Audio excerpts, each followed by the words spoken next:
morning, one and all. We are meeting again with a new subject in the new semester.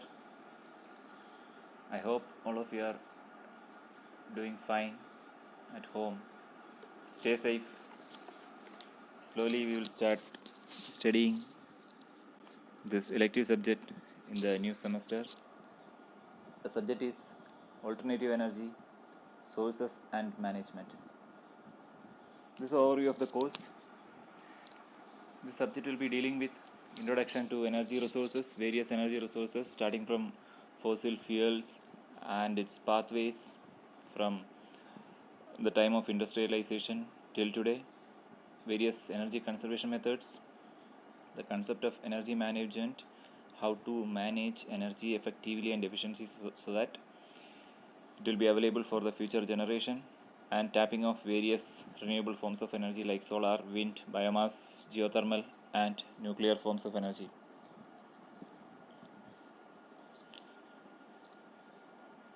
So there are 5 course outcomes for this subject.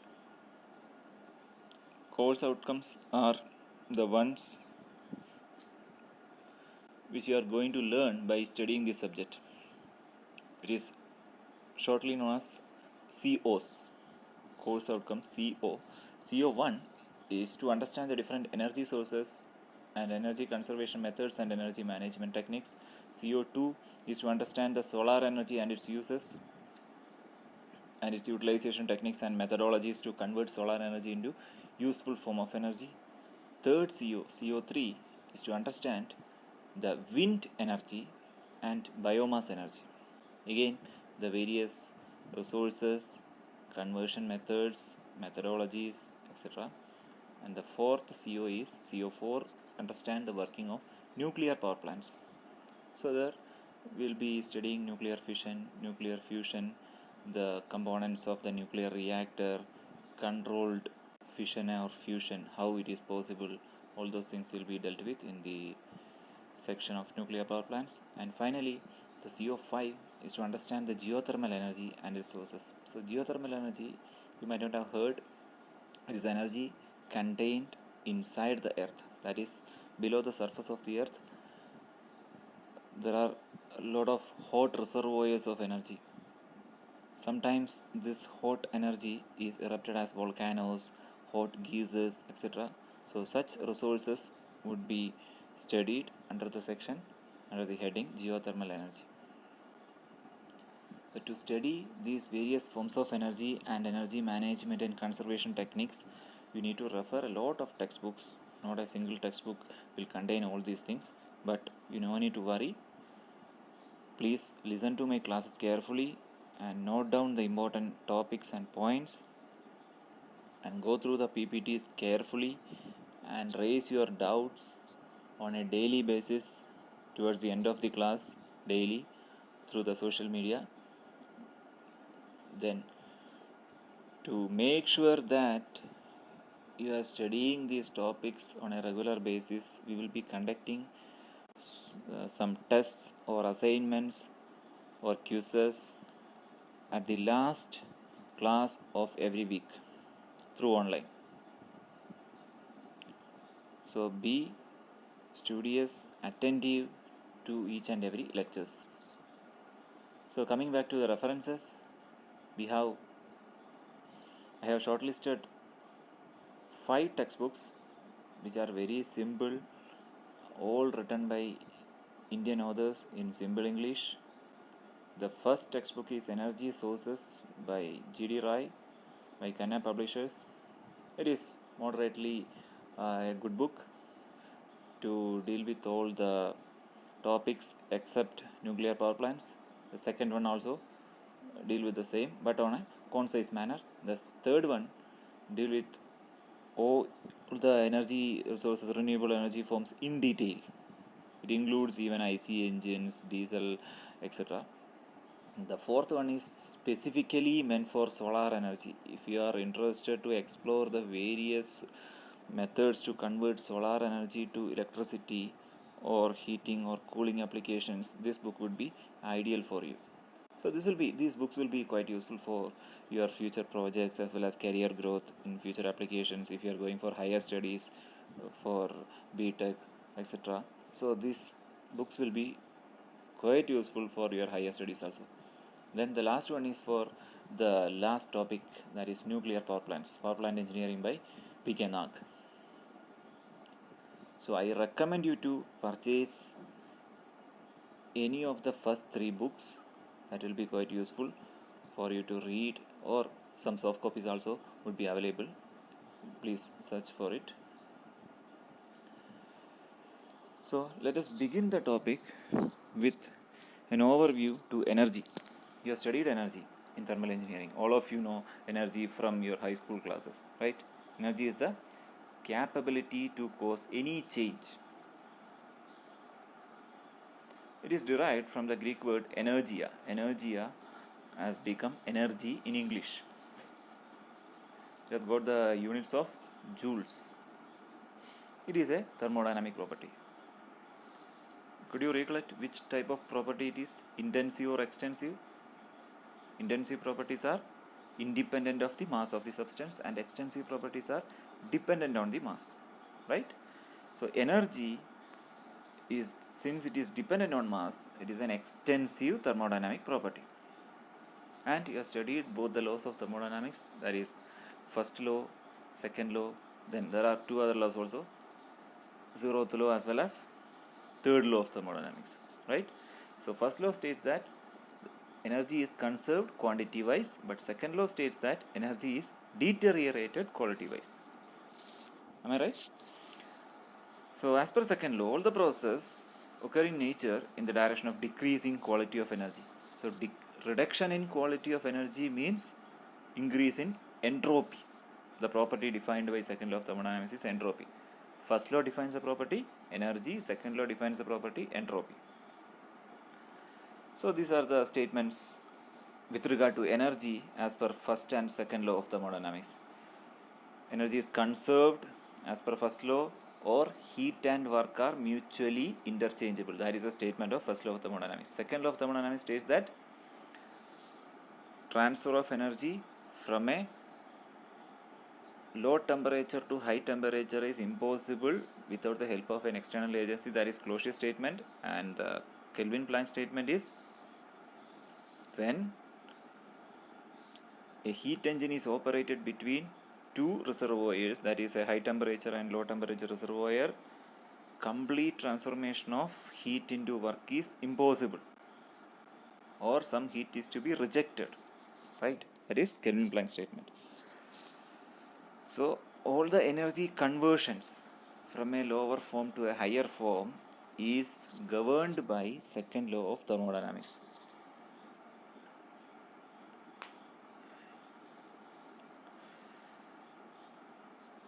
So coming back to the scenario of energy, any physical activity in this world, whether carried out by human beings or by nature, is caused due to flow of energy in one form or the other. Energy is required to do any form of work.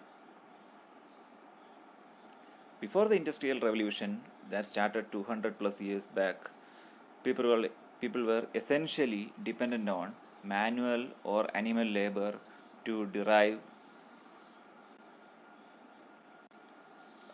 benefits from the nature, for sowing the seeds, to reap the harvest, or the cultivation of the plants, trees, etc. They were dependent on mainly only on human and animal labor, right? The environment was clean at that time. There was less pollution, and the life was also simple, very simple. But it was in 1785 where James Watt invented steam engine. That was the starting of Industrial Revolution. Then later, the internal combustion engines were developed respectively by Nicholas August Otto and Rudolf Diesel. Otto cycle and Diesel cycle. Again, these things you have learned in the previous semester. So that was in the 19th century. So this invention of IC engines or internal combustion engines gave momentum for further growth in the area of industrialization. Then the electrical age started after the invention of induction motor by Nikola Tesla in 1888. So all these advancements, that is steam engine, IC engines, then later the induction motor. In between, before induction motor, Edison were there to invent electric bulb and application of electric energy, and thereby electrical machines have evolved, and all these were running of some form of energy. So that's why we can see that all these advancements lead to increase in the energy requirement, or energy consumption was in increasing manner. So energy consumption and standard of living are closely related. So energy consumption of a nation can be broadly divided into the following areas. These 4 areas: domestic sector, transportation sector, agriculture sector, and industry sector. So consumption of a large amount of energy in a country, as you can see, this will be indicating a large amount of energy consumption in a country will indicate increased activities in these sectors, either in domestic, transportation, agriculture, or industry sector. This may imply better comforts at home due to use of various appliances for comfort living, better transportation facilities, and more agricultural and industrial production. All this amounts to a better quality of life. Therefore, the per capita energy consumption of a country is an index of the standard of living or prosperity. That is the income of individual people in the country, right? So these 4 sectors are the major categories in which energy are consumed: domestic sector, transportation sector, agriculture sector, and industry sector. And the amount of energy consumed in these sectors would be an indication of the standard of living of any country. Now, coming to the energy resources, energy is required for all these sectors. Now let us analyze from where this energy is coming from. Energy resources are broadly classified based on various factors like usability of energy, based on traditional use, based on long-term availability, based on commercial application, and based on origin. The first one, based on usability of energy, it is classified into 3: primary, intermediate, and secondary resources. Primary sources are embodied in nature prior to undergoing any human-made conversions or transformations. Examples are coal, crude oil, solar, wind, hydro, etc. These resources are generally available in the raw form, which cannot be used as such. We have to transform this into some secondary form in order to utilize at the consumer side. Then the intermediate form are the vehicles of energy. One or more steps of transformation of primary energy will give you the intermediate forms of energy, under which electricity and hydrogen could be categorized. Secondary form of energy are the ones which are finally supplied to a consumer for utilization. For example, electrical energy, thermal energy, chemical energy. Chemical energy examples are hydrogen or fossil fuels.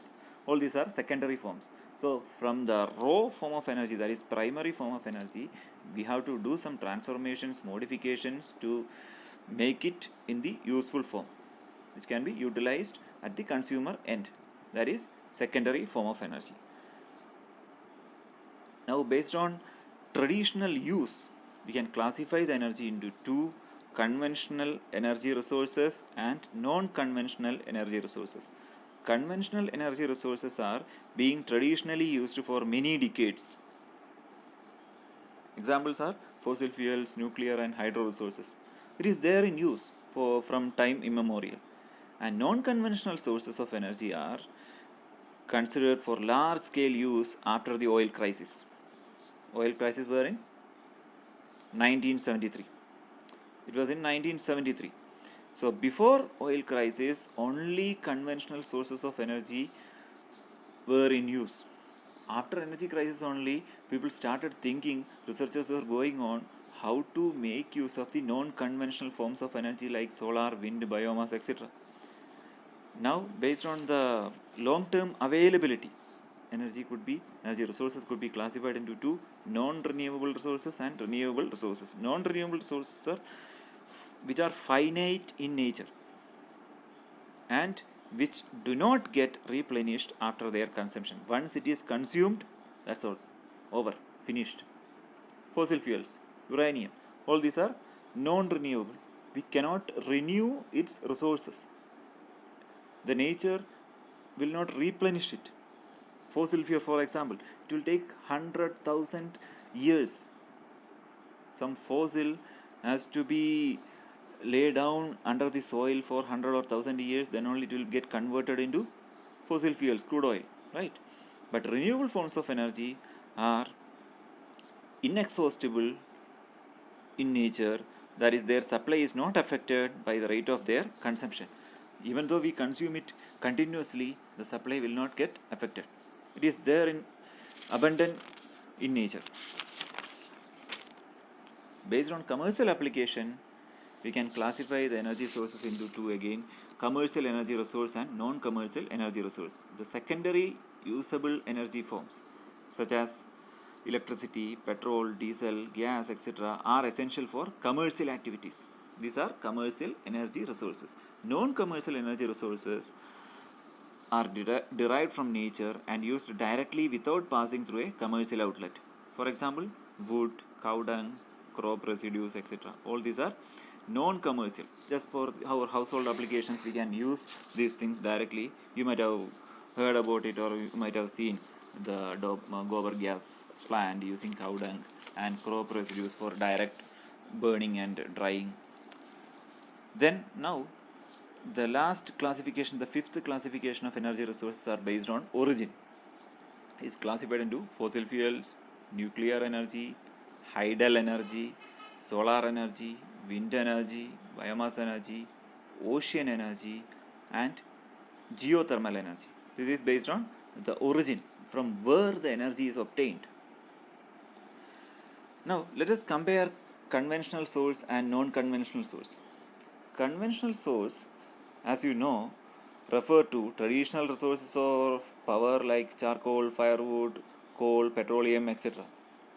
At the same time, non-conventional sources which are started utilizing after the oil crisis: solar, wind, water, tides, ocean thermal, geothermal, etc. Conventional sources are non-renewable, but non-conventional sources are renewable, which will get replenished even though we use it continuously. Generation of energy is expensive from conventional source, but initial cost of generation is high in the case of non-conventional, but cheaper in the long run. In a long run, or the payback period of non-conventional source will be comparable with the conventional source. Large-scale pollution will be caused by conventional source of energy generation, or if you want to extract energy from conventional sources, it will create a large effect on the environment. But non-conventional sources are eco-friendly sources of energy. These are some of the examples of renewable energy. We can see here solar energy, biomass energy, wind energy, which is a form of ocean energy, geothermal energy, hydropower energy. All these are renewable forms of energy which are inexhaustible. Non-renewable energy, as you can see from here, coal, fossil fuel, nuclear, natural gas, all these are non-renewable. Once based on the consumption, it will not get replenished. Once we consume, it will get over. Electricity, obviously it is a secondary form of energy. As we have seen from the previous slides, it is a flow of electrical power or charge. It's a secondary energy source, which means that we get it from the conversion of other sources of energy like coal, natural gas, oil, nuclear power, and other natural sources, which are called primary sources. The energy sources we use to make electricity can be renewable or non-renewable. This is a summary, what we have seen in the previous slides. So our objective is to convert the primary source, whether it is renewable or non-renewable or conventional or non-conventional, whichever it is, our ultimate objective is to convert these forms of energy to electricity, because we can use electricity directly for any purpose. It is a basic part of nature and it is one of our mostly used forms of energy. Beginning with Benjamin Franklin's experiment with a kite on one stormy night in Philadelphia, the principles of electricity gradually became understood. Then, as I said earlier, Thomas Edison in 1879, direct current electricity DC had been used in arc lights for outdoor lighting. In the late 1800s, Nikola Tesla pioneered the generation, transmission and use of alternating current electricity. So first DC was invented, then AC, which can be transmitted over much great distances than direct current. So we'll stop here.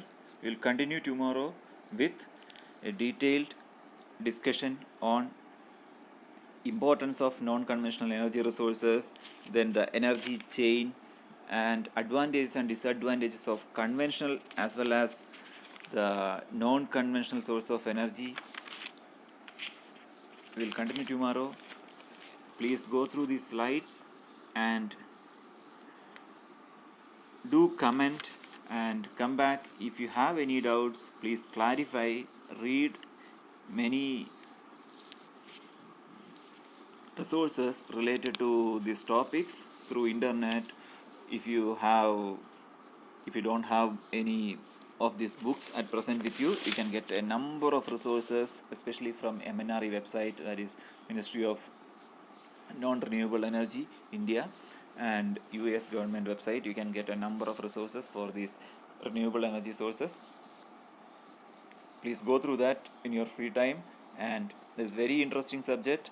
I assure you, you'll feel very interesting as the class proceeds when we go into solar energy, biomass energy, etc. So, thank you so much for listening. We'll meet tomorrow.